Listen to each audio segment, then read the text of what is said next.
Alright, the fuel pump just primed.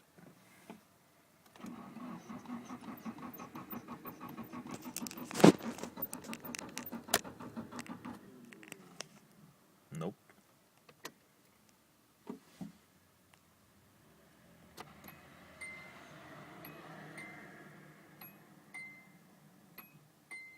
Alright, primed again.